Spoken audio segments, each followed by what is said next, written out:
What do you do with pain that refuses to let go? The kind that lingers for years, not because you want it to, but because something so deep was taken from you that it feels like your soul never fully healed. Maybe someone broke your trust. Maybe they left without an explanation. Maybe they apologized, or maybe they never did. But here you are, smiling on the outside, yet carrying the weight of that betrayal like invisible luggage everywhere you go. This is the world Lysa TerKeurst gently walks into with Forgiving What You Can't Forget. But she doesn't show up as a preacher, or a therapist, or even a perfect Christian with all the answers. She shows up as a woman who knows what it's like to be absolutely gutted by the people she trusted most. She brings her story, not as a lesson, but as a lifeline. Lysa is the president of Proverbs 31 Ministries, a best-selling author, and a woman who has inspired millions, but none of that shields her from pain. Behind the accolades is a woman who faced the near destruction of her marriage. A woman who was left sobbing on the floor, questioning her faith, questioning forgiveness, and wondering if healing was even possible. This isn't theory for her. This is her life. The book was released in November 2020, a year when the entire world was already overwhelmed with uncertainty, grief, and division. And maybe that was no accident. Because if ever there was a time when we needed help healing from emotional wounds, that was it. And maybe that's still right now. In a time when cutting people off is encouraged, where holding grudges is normalized, and where unresolved trauma quietly fuels our anxiety, stress, and self-doubt, this book walks in like a quiet voice saying, "You don't have to live like this anymore." This isn't just a book about forgiveness.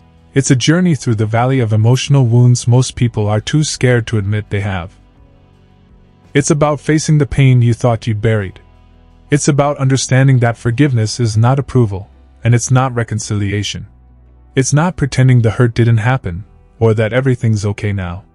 It's about releasing the weight of the wound so it doesn't control your life anymore. Lysa doesn't offer shallow cliches or "just pray it away" advice. She offers truth. And not just spiritual truth, but psychological and emotional clarity. She walks readers through the actual process of forgiveness, what it looks like, how it feels, and why it's so damn hard to do when the apology never comes. And yet, why it's so necessary if we want to be free. The strength of this book is in its honesty. Lysa shares the brutal moments, being betrayed by her husband, navigating the deep emotional chaos that followed, dealing with trauma that shattered her sense of safety, and her long, messy road to healing. She gives voice to the questions we're usually too ashamed to ask. Why should I forgive someone who's not sorry? Does forgiving mean I have to trust them again? If I let this go, am I letting them off the hook? What if I never feel like forgiving? And then, like a trusted friend who's walked the path before you, she gently shows you a way through. A way to feel peace again. A way to reclaim your life. A way to forgive, not to set them free, but to set yourself free. And let's be honest, today's world is emotionally exhausted. We're carrying silent grief, years of emotional pain, unresolved trauma from family, relationships, friendships, and our own past decisions. We scroll past motivational quotes and try to stay positive, but deep inside, we still feel stuck. This book reaches into that quiet place inside of you, the place that's still angry, still grieving, still scared, and says, "You're not crazy. You're not weak. You're just wounded. And healing is still possible." Forgiving What You Can't Forget is not about stuffing down your emotions. It's not about pretending to be okay. It's about learning how to breathe again. How to finally break the cycle of replaying that painful moment in your mind. It's about understanding the difference between boundaries and bitterness, and learning to move forward without losing yourself in the process. If you've been hurt deeply and wondered if you'd ever truly be free, this book is your invitation to finally stop surviving and start healing. This is about learning to forgive, not because they deserve it, but because you deserve peace. Because your future deserves more than being chained to the pain of your past. And so, this journey begins, with truth, with tenderness, and with the kind of grace that whispers, "You can do this. And you don't have to do it alone." Let's begin with Chapter 1, Forgiveness, the double-edged word. Forgiveness. Just the sound of that word can stir something inside your chest. For some it brings peace. But for others, it brings a storm. A lump in the throat. A memory you've tried to forget. A wound that hasn't even scabbed over yet. That's the space Lysa TerKeurst walks straight into, not with answers, but with presence. And not with some distant, theological lecture, but with her whole, broken, beautiful heart. This chapter opens with something few dare to admit: forgiveness doesn't always feel good. It doesn't always feel right. In fact, sometimes it feels wrong. Like letting go of the one thing that proves you were hurt. The one thing that still gives you a sense of justice when justice never came. Lysa calls forgiveness a double-edged word, and man, that hits deep. One side promises healing. It whispers peace. But the other side? It slices into our pride, our pain, our desire to be understood and vindicated. It cuts into the question we're too afraid to ask: if I forgive, will my pain be erased like it never mattered? She doesn't offer easy answers here. Instead, she shares her own gut-wrenching story. A marriage shattered by betrayal. A life ripped in two. Dreams that were once full of promise, now lying in pieces. She talks about the days she could barely breathe. The nights she laid on the floor crying so hard she felt like she might break open. This isn't theory for her. This is her truth. And maybe that's why this chapter feels so safe. Because when you've been hurt, really hurt, what you need isn't advice. You need someone who's been to the bottom and lived to tell about it. That's Lysa. She's not writing from the top of the mountain. She's writing with dirt under her fingernails, scars on her heart, and wisdom born from surviving what nearly destroyed her. She explores the lies we've been fed about forgiveness. That it's a one-time event. That it's only for the people who say sorry. That if you forgive, you're saying what happened was okay. But Lysa pushes back. She says forgiveness isn't about pretending the pain never happened. It's about refusing to let it control you anymore. It's about breaking the soul tie between you and the wound, not so you forget, but so you can finally breathe again. She doesn't say forgiveness is fair. Because it's not. It's grace. And grace? That's never about fairness, it's about freedom. One of the most powerful ideas in this chapter is that forgiveness doesn't start when the other person says they're sorry. Forgiveness starts when you decide that you don't want to carry the weight of their wrong anymore. It's not a gift to them. It's a rescue for you. Lysa helps us see that pain has a voice. It speaks in the form of anxiety, distrust, bitterness, overthinking. It keeps us in cycles. It keeps us angry. It keeps us small. And the only way to break that cycle is forgiveness. Not because it erases the past, but because it protects your future. This chapter feels like someone taking your hand and whispering, I know this is hard, but you don't have to stay stuck here forever. It's a quiet invitation to put the sword down, to unclench your fists, to stop rehearsing what they did over and over in your mind, and start reclaiming your life one breath, one choice, one whisper of forgiveness at a time. She doesn't promise it will be easy, but she promises it will be worth it. And in the silence after the last word on the page, you realize something. Maybe forgiveness isn't the end of justice. Maybe it's the beginning of healing. Let's continue this journey with Chapter 2, Welcome to the Table. There's something powerful about being invited to a table. Not just any table, but one where you're seen. Where your pain is allowed to speak. Where your story isn't rushed, explained away, or fixed with cheap answers. That's exactly what Lysa offers in this chapter. A table where broken hearts are welcome. A table where you don't have to have it all together. A table where God pulls out a chair and says, Come sit. You belong here, even with your wounds. This chapter feels different. It's not trying to push you toward healing. It's not telling you to forgive and move on. It's simply creating space. And for anyone who's felt like their pain is too messy, too much, or too misunderstood, that space feels like a deep breath you didn't know you needed. Lysa starts with a reality check. Life doesn't stop breaking your heart just because you're trying to heal. Even in the middle of doing the work, even after saying the words, I forgive, you can still feel triggered. Still feel disappointed. Still feel like you're carrying more than you can handle. And that's okay. That's not failure. That's just real life. In this chapter, she opens up about what it's like to keep showing up to life, even while your heart is still bleeding. She talks about standing in church, trying to sing words of praise, while silently asking, God, where were you? That quiet ache of believing in a good God while wrestling with very real, very raw pain. And it's in that tension, between faith and heartbreak, that Lysa begins to unpack something sacred. She invites us to imagine God not as distant or silent, but as someone who's at the table with us. A God who knows what betrayal feels like.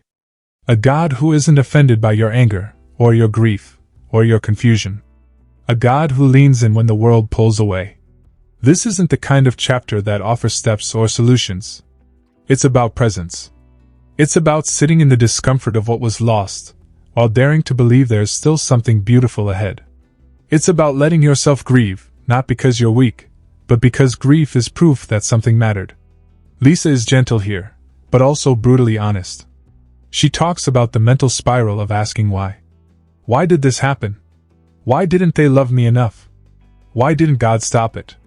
Why am I the one left to pick up the pieces? And instead of answering those questions with theology or quotes, she just sits beside them. And she invites us to do the same. To stop demanding answers, and start allowing healing.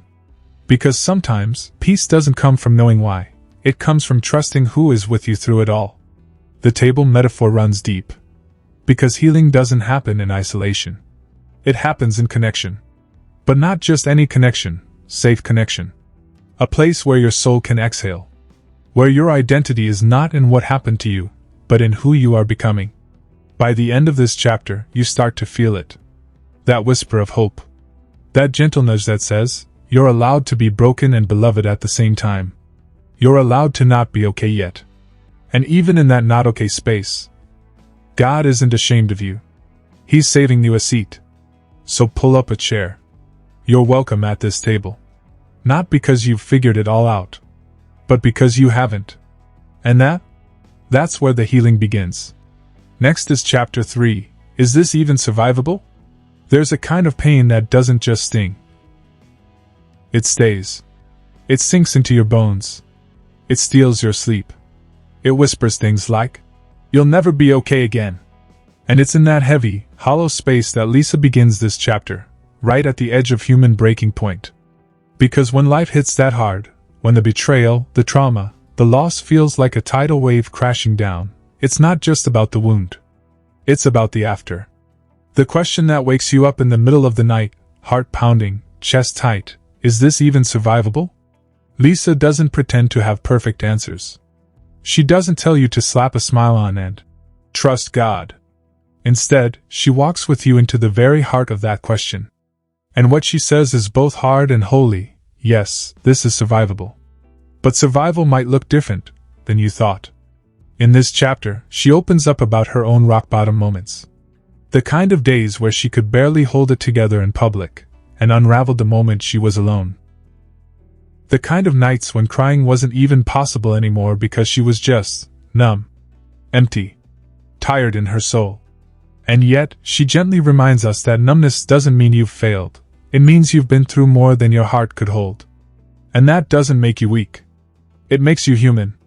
Here's where it gets real. Lysa talks about the quiet desperation to just feel normal again. To not be triggered by a random comment or song or smell.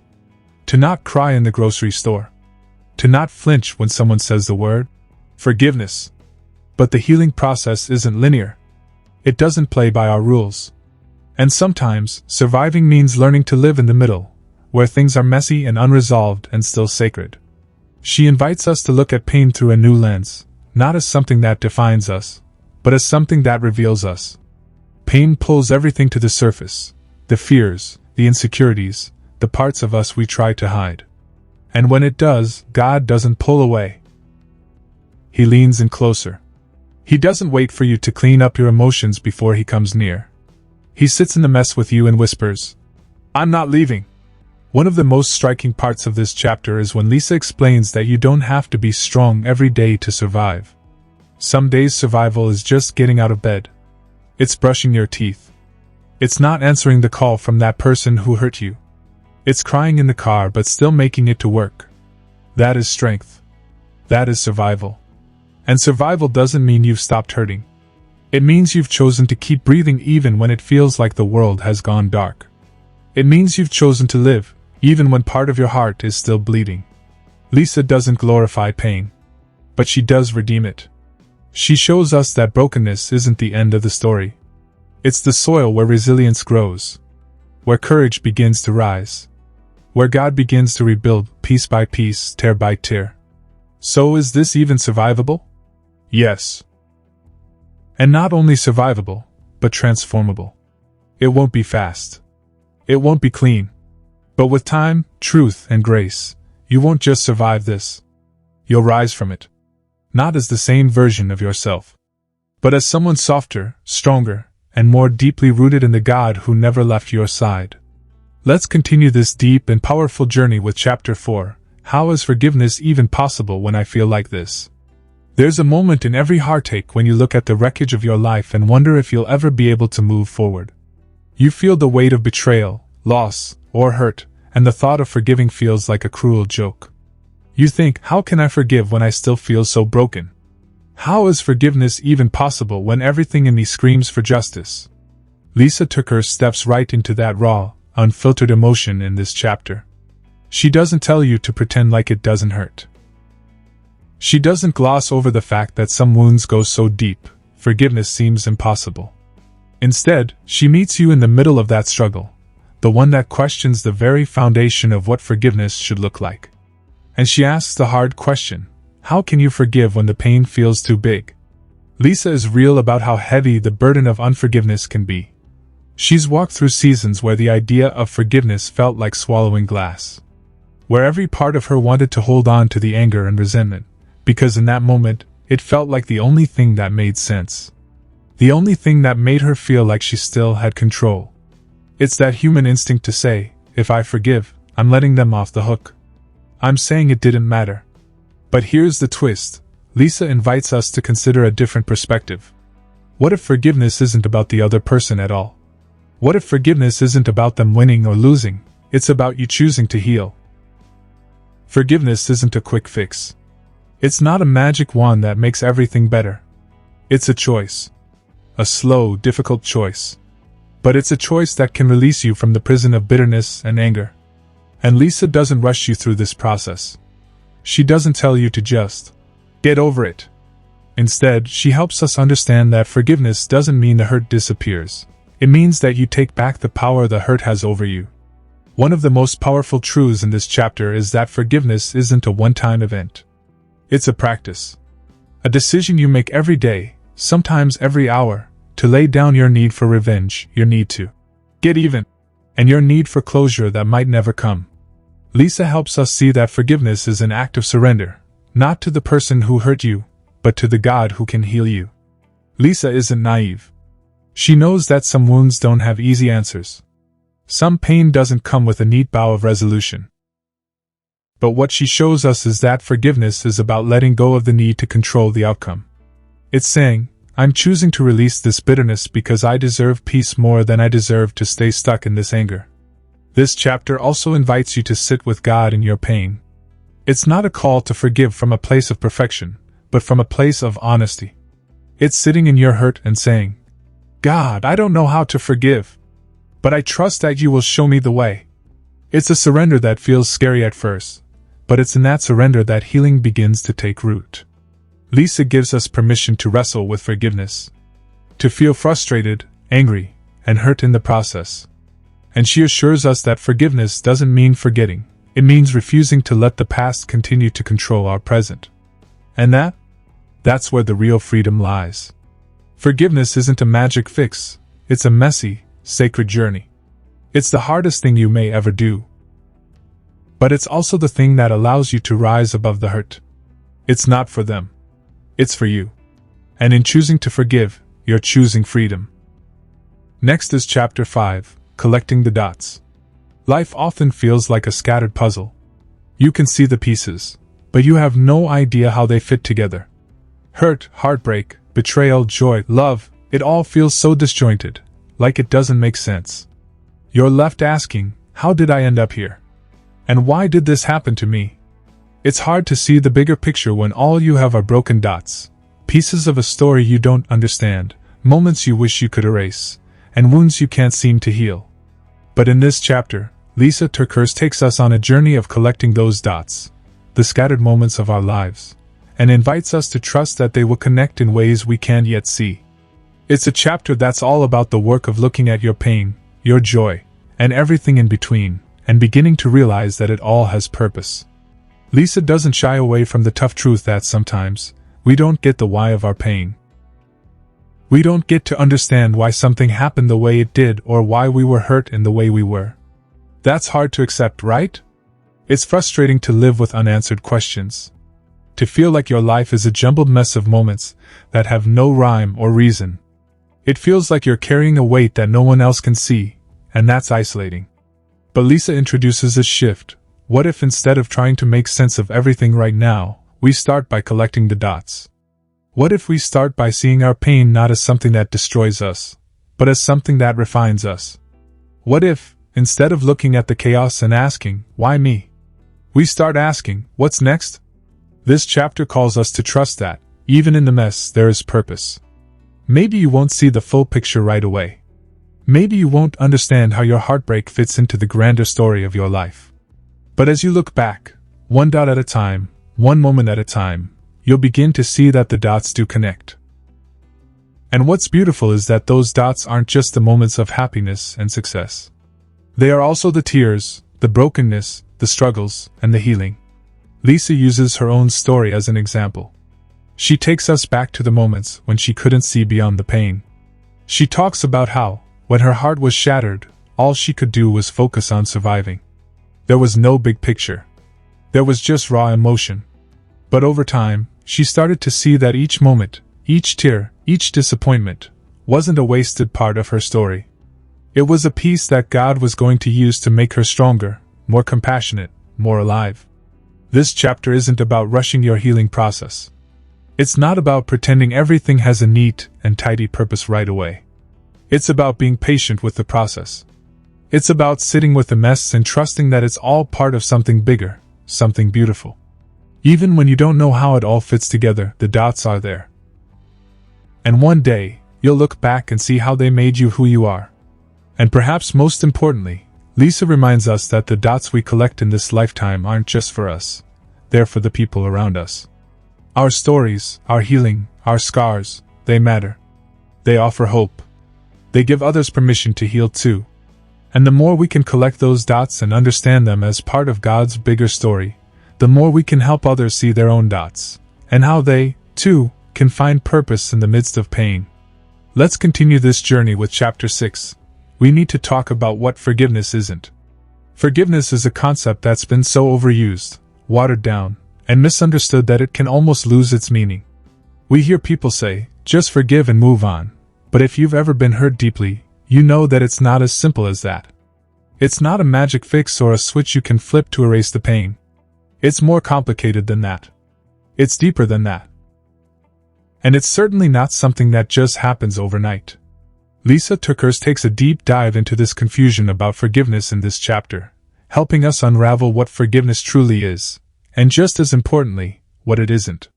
She starts by being real about the pressure many of us feel to forgive too quickly.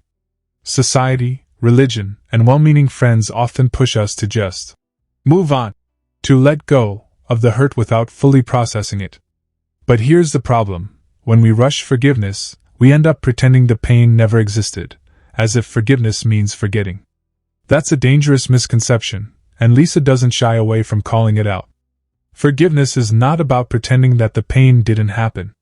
It's not about denying that you were hurt. It's not about sweeping things under the rug and acting like everything is fine when it's not. And it's definitely not about allowing yourself to be continually hurt by the same person or situation. Forgiveness doesn't mean you have to remain in toxic relationships or situations that harm you. It's not about reconciliation, at least, not in the way we often think about it. Lysa makes it clear that forgiveness doesn't require you to excuse the other person's behavior. Forgiveness doesn't mean you let them off the hook or pretend they didn't hurt you. No, forgiveness is about setting yourself free from the shackles of resentment, bitterness, and anger. It's about releasing the hold that the offense has on you, not because the person who hurt you deserves it, but because you deserve peace. This chapter also helps us see that forgiveness is not a one-and-done deal. It's not an instant switch that happens in one prayer or one moment of deep reflection. Forgiveness is a process. It's an ongoing journey. And it may look different each day. Some days, you may feel like you've forgiven, and other days, you may feel like you're back to square one. That's okay. The key is persistence. Lysa urges us to be patient with ourselves as we wrestle through the mess of emotions. Healing takes time, and forgiveness is a step-by-step process. She also addresses a big question: do you have to feel forgiveness to forgive? The answer is no. Feeling forgiveness doesn't always happen at first. Sometimes, forgiveness starts as an act of will. You decide, I'm going to forgive because I trust that forgiveness is what will heal my heart. The feelings follow the decision. Sometimes they take longer than we want them to, but the process starts with the choice. Forgiveness is also not about moving on without ever acknowledging the depth of the hurt. Lysa talks about how forgiveness invites us into the courage to sit in the rawness of our emotions. It's about looking at the pain, not pretending it didn't affect us, and saying, I choose not to carry this burden anymore. I choose to heal. That's what makes forgiveness so powerful. It's the act of reclaiming your peace and your future, despite the hurt of the past. Lysa ends the chapter with a beautiful, freeing truth: forgiveness is not for the person who hurt you. It's for you. It's the key to your own healing. It's the path to releasing the chains that keep you bound to the past. And it's the only way to free your heart from the bitterness and anger that threaten to steal your joy. Next is Chapter 7, the big lie that keeps us stuck. There's a lie that creeps into our hearts, quietly sneaking its way into our thoughts. It's the kind of lie that feels real because it's wrapped in truth, sort of. But it's a lie all the same, and it holds us hostage in ways we don't even realize. That lie? I can't forgive because I'll never be able to trust again. Lysa TerKeurst calls this out in Chapter 7 with the urgency it deserves. She talks about the very real fear we have that, if we forgive someone who has hurt us deeply, we're opening ourselves up to being hurt again. The lie whispers, if I forgive, I'll be weak. I'll be vulnerable. I'll be foolish. It convinces us that forgiveness equals surrendering our ability to protect ourselves and keep safe. And that's where the lie gets dangerous. Because when we hold on to that lie, we trap ourselves in a perpetual cycle of anger, bitterness, and fear. We convince ourselves that in order to heal, we have to cut people off entirely, protect our hearts from every potential source of pain, and build walls so high that no one can get through. The problem is, those walls don't protect us, they imprison us. Lysa takes us on a journey through this lie, gently but firmly unpacking the truth that forgiveness is not about ignoring the need for healthy boundaries or the necessity of wisdom in our relationships. In fact, forgiving someone doesn't mean you have to let them back into your life the same way they were before. Forgiveness is not about blind trust. It's about freedom. It's about releasing the power that offense has over you, not about giving the person who hurt you a free pass to harm you again. She speaks to the heart of what we really need, the ability to forgive without feeling like we have to forget, and to heal without denying the reality of what was done to us. Forgiveness doesn't require that we trust the person again immediately or that we allow them to have access to our hearts in the same way they once did. Trust must be earned, and forgiveness doesn't erase the need for wisdom and discernment. This chapter is powerful because it gives us permission to let go of the idea that forgiveness means we have to let our guard down completely. We don't have to put ourselves back in harm's way. Instead, forgiveness is about choosing peace over bitterness, love over anger, and freedom over fear. It's about releasing the hold that the person who hurt you still has on your emotions. Lysa also gently reminds us that the pain we carry doesn't have to define us. The lie that tells us we'll never be able to trust again keeps us in a state of perpetual suffering. But the truth is, trust is not the same thing as forgiveness. You can forgive someone without immediately trusting them again. And you can rebuild trust slowly, over time, if it's earned. But the key is, you don't have to keep holding on to the bitterness and anger in order to protect yourself. She walks us through the example of her own experience with betrayal, and how she initially thought that forgiving would make her a doormat, that it would leave her open to being hurt again. But as she worked through the forgiveness process, she realized that she wasn't giving up her power. In fact, forgiving helped her take back control of her life, her heart, and her peace. It wasn't about releasing the other person from responsibility. It was about reclaiming her own life. Lysa closes this chapter with a profound statement. Forgiveness isn't about removing the consequences of someone else's actions. It's about choosing to release the burden of carrying that pain yourself. When you hold on to the lie that you can't forgive because you'll never trust again, you're allowing that person's actions to continue hurting you in the present. Forgiveness, on the other hand, is a way to stop that cycle and move forward. Let's move on to Chapter 8. What if I never get an apology? This chapter tackles the difficult reality that sometimes, the person who has hurt us never apologizes. Lysa helps us navigate what to do when we're left waiting for something that might never come. If you've ever been hurt by someone, you've probably found yourself waiting for them to recognize the pain they've caused, waiting for them to apologize, waiting for them to validate your hurt. It feels like the final piece of the puzzle, doesn't it? If they would just say they're sorry, then maybe, just maybe, you could start to heal. But what happens when the apology never comes? What happens when you're stuck in the waiting game, and that person just keeps on living their life as if nothing ever happened? Lysa TerKeurst steps into this painful reality with a lot of grace and honesty. She acknowledges that the need for an apology is real. It's human. We want to hear that our pain is seen, that it matters, that the person who hurt us understands the depth of what they've done. But the reality is, sometimes, that apology never comes. And when it doesn't, it can feel like a cruel, unfinished chapter in our story. So what do we do with that? What do we do when the person who wounded us either doesn't care enough to apologize or is too proud, too hurt, or too broken themselves to offer the words we need? Lysa helps us understand that our healing is not dependent on the apology. This truth is difficult to swallow, but it's also incredibly freeing. If we wait for an apology before we forgive, we'll spend our entire lives waiting. We'll never fully heal, because we've given that person power over our emotional well-being. We've handed over the keys to our peace, to our heart, and to our future. Forgiveness isn't about waiting for someone to make things right. It's about choosing to let go of the hold that the situation has over us.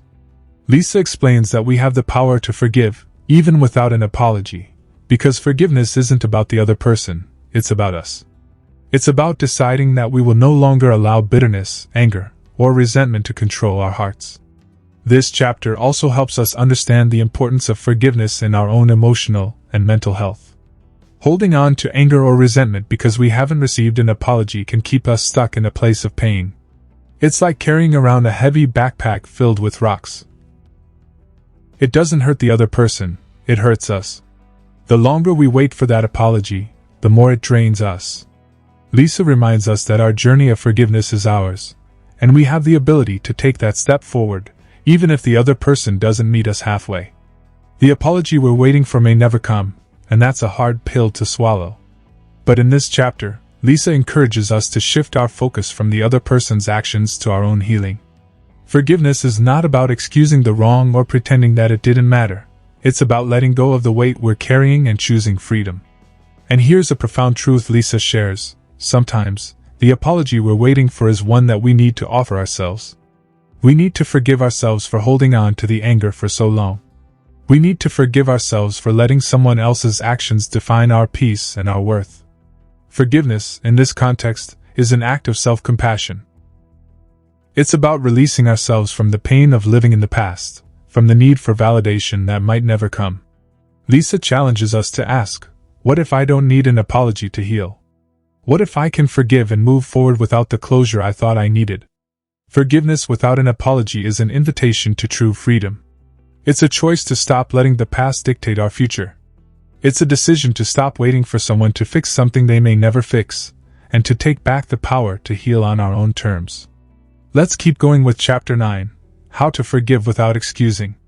This chapter is crucial because it addresses a common misunderstanding. Many people believe that forgiving someone means excusing or minimizing their actions. Lysa helps us break down why this is far from the truth and how forgiveness can still be powerful, even when we acknowledge the harm done. Forgiveness is complicated, isn't it? It's not just a simple, I forgive you, and then everything is magically better.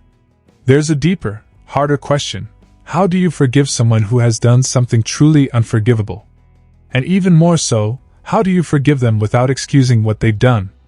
In this chapter, Lysa TerKeurst gets real about the tension between forgiveness and excusing.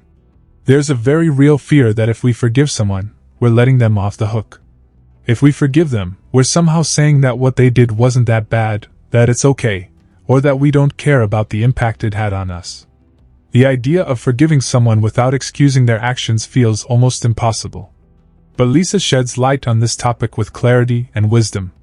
She starts by explaining that forgiveness is not the same as excusing someone's behavior.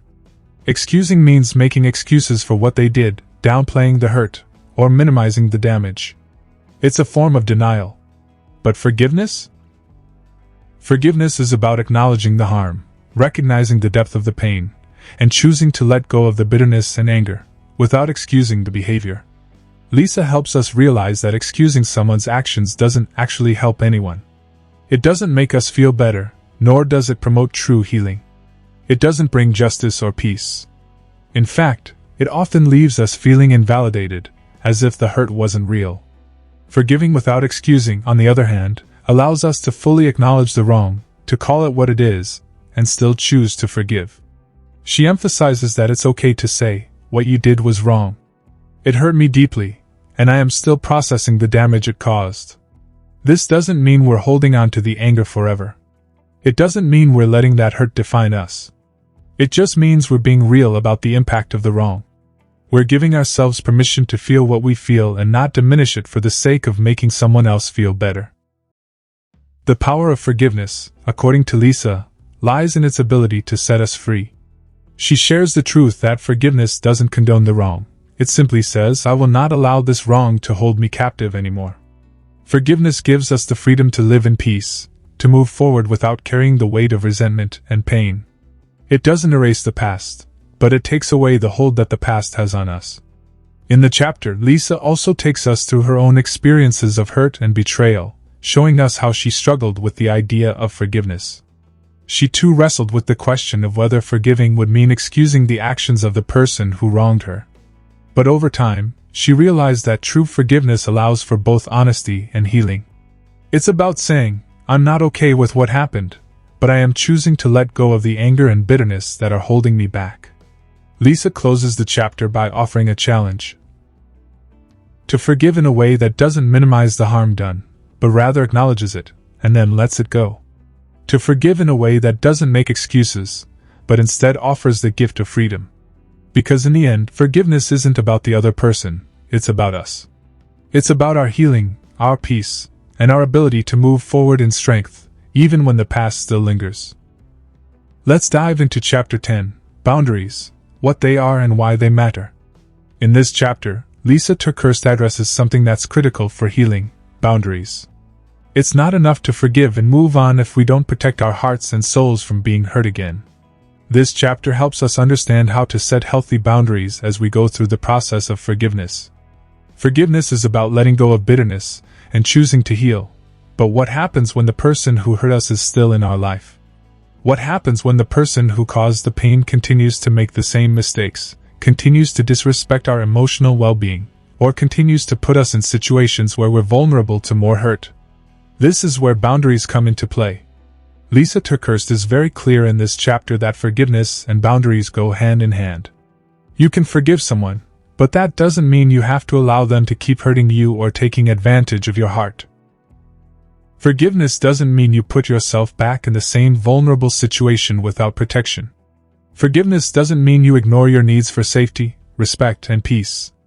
Lysa helps us understand that boundaries are not about punishing others or building walls that keep people out. Boundaries are about protecting ourselves. They're about taking responsibility for our own emotional health. They're about saying, "I deserve to be treated with respect, kindness, and love." Boundaries are the way we show ourselves that we value our own well-being, and they also teach others how to treat us. The chapter offers insight into what boundaries truly look like. Lysa explains that boundaries aren't rigid walls, but healthy lines in the sand that define what is acceptable and what isn't in relationships. It's about creating space between you and others where you can be true to yourself, without fear of being overwhelmed by someone else's behavior or emotions. She talks about how important it is to communicate our boundaries clearly. Often, we assume that people will know what we need or that they'll change on their own. But that's not always the case. Lysa emphasizes the importance of speaking up for yourself, setting clear, direct boundaries with the people in your life, especially those who have hurt you. This doesn't mean being rude or harsh, it means being firm and loving in your communication. Lysa also addresses the fear that many of us have when it comes to setting boundaries: fear of rejection, fear of anger, fear of confrontation. It's easy to think that if we set boundaries, people will walk away from us, or they'll get angry at us, or they'll stop loving us.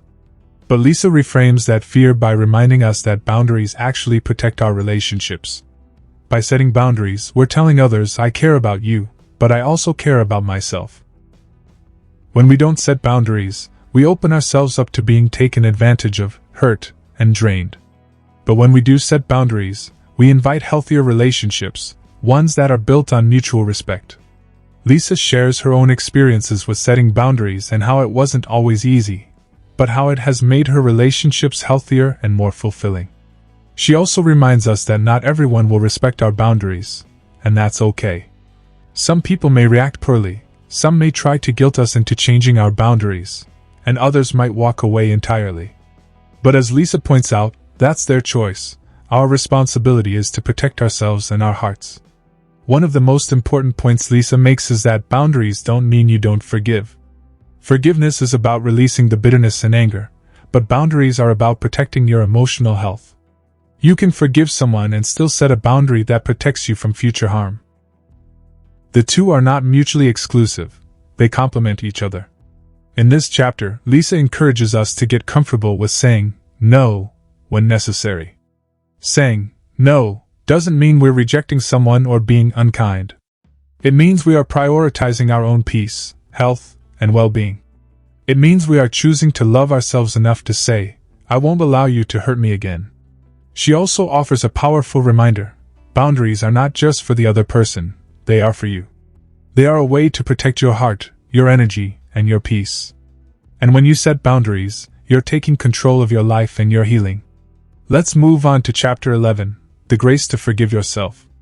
This chapter is all about the often overlooked but deeply important process of forgiving ourselves. Lysa TerKeurst dives into how we can let go of guilt, shame, and self-blame, so we can experience the full freedom that comes with forgiveness, not just towards others, but towards ourselves too. Forgiving others is hard enough, but have you ever found yourself trapped by the weight of your own mistakes, failures, or regrets? The thing is, most of us are much harder on ourselves than we are on others. We carry guilt and shame from past decisions or things we wish we had done differently. And sometimes, these feelings become a heavy burden that keeps us from moving forward, no matter how hard we try to forgive the people who've wronged us. In this chapter, Lysa TerKeurst tackles the difficult truth that we need to forgive ourselves, just as we forgive others. But forgiving ourselves? It's often much easier said than done. We might think that if we forgive ourselves, we're excusing the mistakes we've made, or that it means we're forgetting about the hurt we caused. But Lysa gently reminds us that forgiving ourselves is not about excusing what we did, it's about releasing the hold that guilt and shame have over us. She talks about how many of us carry this narrative that we're unworthy of forgiveness, that our mistakes are too big or too damaging to be forgiven. This narrative keeps us stuck in a cycle of self-blame, and it becomes a barrier to experiencing the full healing and freedom that forgiveness offers. We might convince ourselves that, if we truly understood the weight of our wrongs, we would punish ourselves for them, that somehow suffering is the price we have to pay for the mistakes we've made. But Lysa points out that this isn't God's heart for us, and it's not the way forgiveness works. Lysa shares her own struggles with self-forgiveness, especially when it comes to past decisions that she felt were unforgivable. She talks about how it took her a long time to realize that in order to truly move forward in healing, she needed to let go of the shame she had been carrying. She needed to recognize that forgiving herself was a crucial part of the process. The key, Lysa says, is understanding that grace is available to us, grace for others and grace for ourselves. We have to recognize that no matter how big or small our mistakes are, we are still deserving of grace. Forgiving ourselves doesn't mean we erase the past, but it means we stop letting the past define who we are today. Forgiveness gives us permission to step into the freedom that God's grace provides and stop holding ourselves to a standard of perfection that was never meant for us. One of the most powerful things Lysa says in this chapter is that when we don't forgive ourselves, we end up punishing ourselves with guilt and shame, and those feelings don't lead us toward growth or healing. Instead, they keep us stuck, replaying the same mistakes over and over again in our minds, and making it harder to see ourselves as worthy of love and grace. But when we embrace forgiveness, we choose to move forward with the peace of knowing we don't have to carry those heavy emotions anymore. Lysa also talks about how, in forgiving ourselves, we are not ignoring the impact of our actions. Instead, we're acknowledging the hurt we may have caused and allowing ourselves the grace to learn from it. She encourages us to recognize that we're human, that we make mistakes, and that we can grow through those mistakes without being defined by them. She also emphasizes that forgiveness is a choice. We choose to stop living in the past and to stop letting guilt shape our present and future. And this is a choice we can make every day. It's not a one-time event. It's a daily act of letting go, of choosing grace, of choosing to trust that we are worthy of healing. By forgiving ourselves, Lysa says, we not only release ourselves from the grip of guilt and shame, but we also open ourselves up to a deeper relationship with God and a stronger sense of peace. We allow ourselves to receive His love and forgiveness, and in doing so, we're better equipped to forgive others. Let's move on to Chapter 12, A Forgiveness Prayer. Forgiveness is a journey, and by now in the book, we've walked through many of the emotional steps needed to move from pain to peace.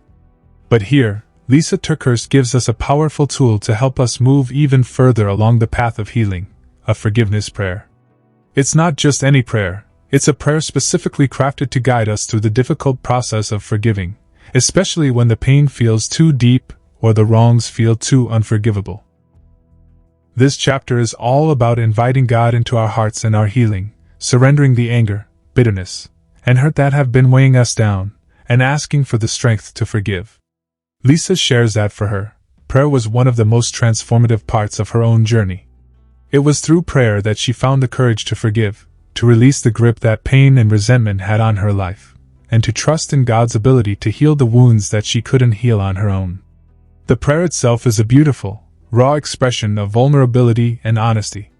It begins by acknowledging the hurt and pain that we've been carrying, the ways in which we've been wronged, the people who have hurt us, and the deep wounds that are still lingering.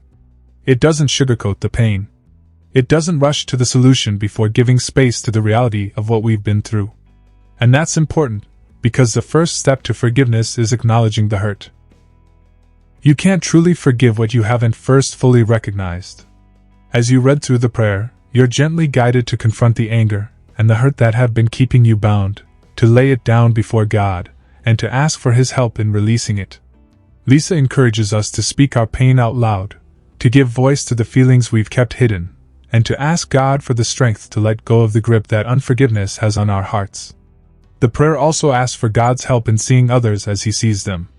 It's easy to hold on to bitterness when we view someone's actions as unforgivable, but Lysa reminds us that God calls us to see others through eyes of grace. The prayer invites us to ask for the ability to forgive as God forgives us, with mercy, compassion, and a heart full of love, no matter how difficult it might be.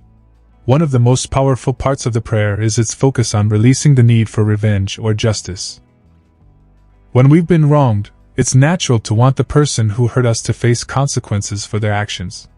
But the prayer asks us to surrender our desire for retribution and trust that God will handle justice in His perfect timing. This doesn't mean that we're excusing the wrongdoing. It means that we're letting go of the anger and control, and allowing God to take care of the consequences, while we focus on our own healing. Lysa also points out that forgiveness is not a one-time event, it's an ongoing process, and the prayer reflects that.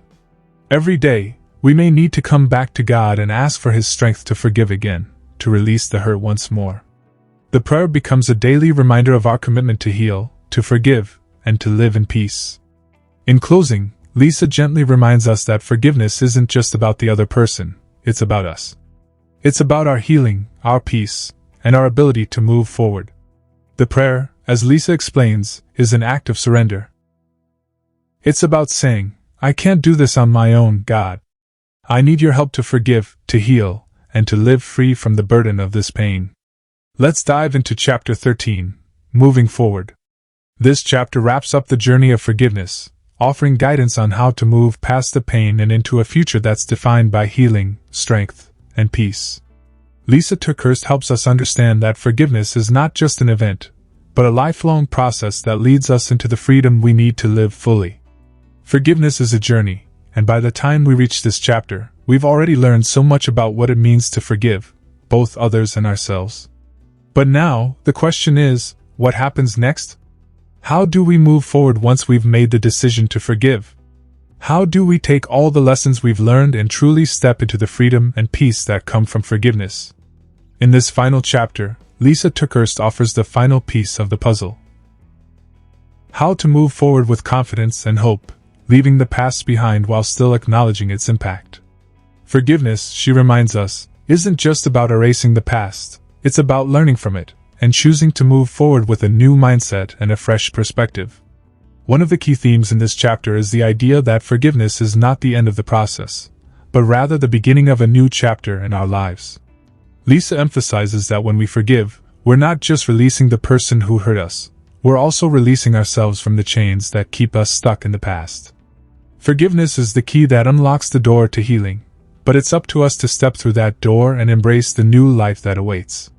Moving forward after forgiveness doesn't mean that the pain magically disappears. It doesn't mean that we won't still have memories or feelings of hurt that come up. But it does mean that we have the power to move through those feelings without letting them control us. Lysa talks about how healing isn't a straight line. It's often messy, it takes time, and it comes in waves. But each step forward is a step closer to peace, freedom, and wholeness. Lysa also helps us recognize that as we move forward, we need to set healthy expectations for ourselves. Forgiveness doesn't mean we'll always feel fine or over it. It's okay to have bad days. It's okay to still feel the weight of the past at times. But what forgiveness does is give us the strength to keep going. It gives us the courage to keep showing up in our lives, no matter how difficult it may seem. One of the most powerful parts of this chapter is when Lysa talks about embracing our new identity. Forgiveness allows us to leave behind the labels of victim or hurting person and step into the identity of someone who is whole, someone who is free, and someone who is capable of living a life of love and peace. Forgiveness doesn't change the fact that we've been hurt, but it changes the way we respond to that hurt. It shifts the focus from our pain to our healing. It empowers us to become stronger, more resilient versions of ourselves. Lysa also touches on the idea of letting go of the why questions. So often, when we're hurt, we ask ourselves, why did this happen to me? Why did they do this? But the reality is, we may never get the answers we're looking for. And that's okay. The focus of forgiveness isn't on finding the answers, it's on finding peace. It's on letting go of the need to understand everything and trusting that healing can still happen, even without all the answers. She offers a challenge to the reader.